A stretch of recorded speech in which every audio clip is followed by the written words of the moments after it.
It's impossible to overstate just how much of an impact one great book can have. More than any single song, film, or video game, individual works of fiction have reshaped our perspectives of the world and become household names even among those who might never have read a book. As we move into the 21st century and other forms of media monopolize our attention, this might not continue to be the case, but the idea that a lone writer can affect the mood of a generation is still an exciting one. Of course, you might think that if a writer can change the world once, then they should be able to do it again. But that would be underestimating just how many factors are involved when a book manages to reach the iconic status of an all-time great. Experience, talent, and craft all have a major part to play in a writer's success, but so too does serendipity and that intangible quality that connects a book to the zeitgeist of its time. The fact is, no matter how talented a writer might be, they'll probably never have a book listed among the greatest, and those that do will probably find that it's an achievement they won't be able to pull off again. So what is it about the writers who did gain such an extraordinary amount of recognition, and why is it they could only do it the one time? Well, for starters, some of them just didn't see the point in trying. The most indisputably famous case of a writer who created a bona fide classic only to step back from the typewriter and walk away is most likely Margaret Mitchell with her novel, Gone with the Wind. Gone with the Wind was published in 1936 and sold over 1 million copies within 2 years.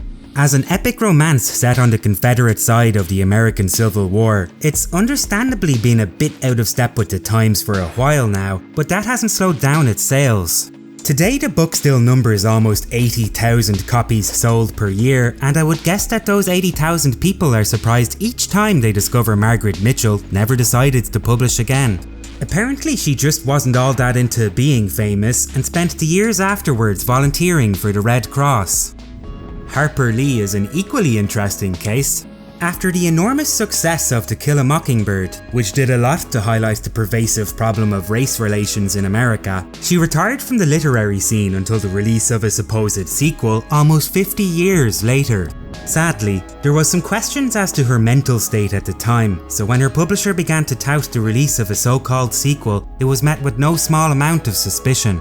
When it was finally released, the book turned out to be the first draft of To Kill a Mockingbird from a time when the humanitarian themes that made it such a beloved classic had yet to be developed. A first draft of a classic so far removed from the final product is fascinating in its own right, but this was certainly a case of exploitative behaviour from a publisher that was all too happy to lie in order to make some easy money.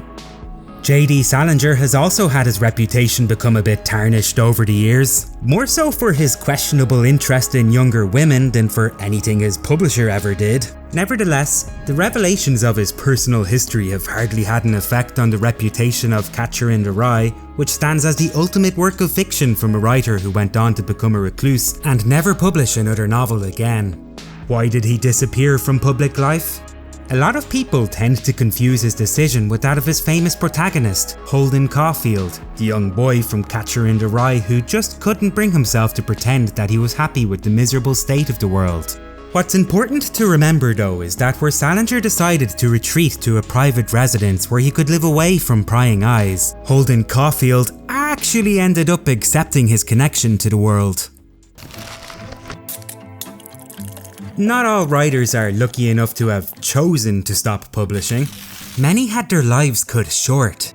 Luckily for us, a few of them managed to create some genuine pieces of art before their untimely deaths. Wuthering Heights by Emily Bronte is the only book on the list I've yet to read, but from what I understand it was incredibly unappreciated in its time.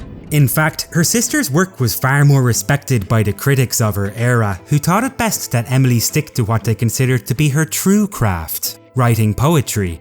Maybe Emily took her criticism to heart, or maybe she was just naturally inclined to fall back into the world of poetry. But regardless, she died of tuberculosis at 30 years old and left behind a novel that has since been re-evaluated as a genuine work of genius and tops just about every poll for the greatest books of all time.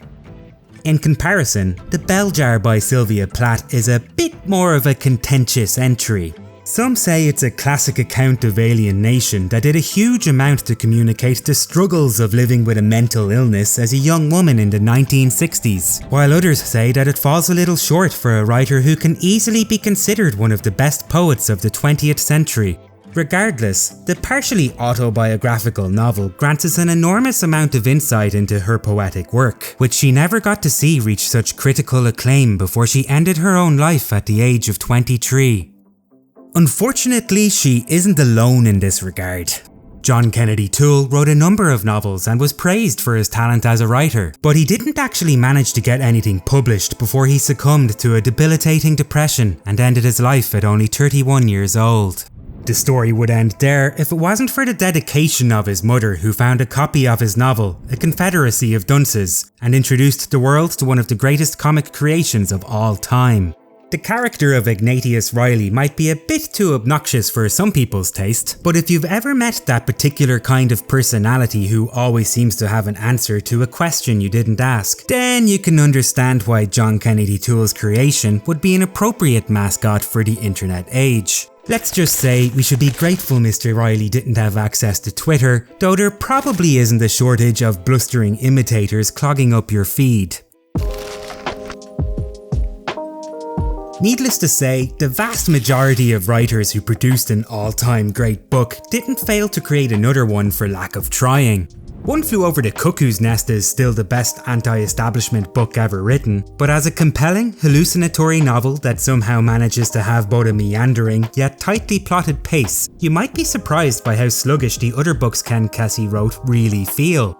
Sure, the Electric Kool-Aid Acid Test was one of the more popular texts of the 60s, but it's a relatively straightforward account compared to other memoirs of that time. And while Kesey's other attempt at the great American novel, the aptly named Sometimes a Great Notion, isn't anything to disregard in a single sentence, it also isn't one you could recommend to a friend without warning them that they'll have to slog through at least 200 pages before it starts to get good. This kind of disappointing follow-up to a classic book seems to be more common than not.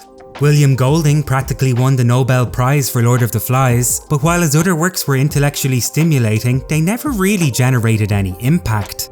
Similarly, it's near impossible to ignore On the Road by Jack Kerouac when it comes to books with an enormous amount of cultural cachet. His fictionalized biography, inspired by the 5 years he spent drifting back and forth across the continent, inspired countless American kids to explore life outside the suburbs for the very first time. And though I do count one of his other works, The Dharma Bums, among my favourites, it's admittedly hard to live up to a book that resulted in an entire nation of youths to be known as the Beat Generation. All said though, when it comes to the greatest one-hit wonders of literature, you can't find a better example than Joseph Heller with his incredible book, Catch-22. Even though it was a bit of a flop upon its release, word of mouth among disaffected youth helped it to become the definitive book for those who recognised the insanity of the Vietnam War. Over time, it would spread across America from east to west and gather a cult following that's never stopped growing. Catch-22 is an insanely imagined, non-linear narrative that by some invisible force becomes one of the most elegantly structured anti-war stories ever told. All of this from a book that gifted us some of the greatest quotes of all time, not least among them, "Just because you're paranoid doesn't mean they aren't after you." Joseph Heller did write a handful of other novels. Some of them even featured characters from Catch-22, but it always proved impossible for him to capture that lightning in a bottle for a second time. Nevertheless, the lack of another book to equal his masterpiece never seemed to bother him. When asked why he never wrote another book as good as Catch-22, he was quoted as having replied, "Who has?" Finally, George Orwell isn't exactly short on classics. Animal Farm alone produced so many iconic images and phrases that it's a go-to reference in any conversation about equality. Down and Out in Paris and London is a truly great little biographical book. His essays like Shooting an Elephant are among some of the very best non-fiction articles you'll ever read. And all of this was accomplished before he published 1984 in 1949, only 1 year before his death. Even so, if we're grading all of this on a curve, then it might be fair to say that 1984 is such a monumental achievement in the world of literature that it makes even the objectively great work he produced before it look like amateur hour. Altogether, no matter how great George Orwell's earlier books were, you just couldn't have imagined that the same mind would conjure up what is arguably the greatest novel of the 20th century. 1984 is a methodical, humane, and ultimately devastating examination of what happens to humanity when it's subjected to the heartless machinations of a totalitarian regime. Over the 7 decades since it was published, it's continued to act as a pervasive warning against governments that overstep their bounds. What's more, the portrayal of what it's like to live under such circumstances offers genuinely original insight on the human condition that allows it to become far more than just a mere political sermon. Overall, George Orwell had just never written a book like 1984 before. But like Joseph Heller said of his own book, who has? Still, whether or not any of these books remain important for another 100 years is anybody's guess. Perhaps the best lesson to take from them is that of Jonathan Kennedy Toole, whose writing would have gone completely unnoticed if it wasn't for the single-minded devotion of his mother.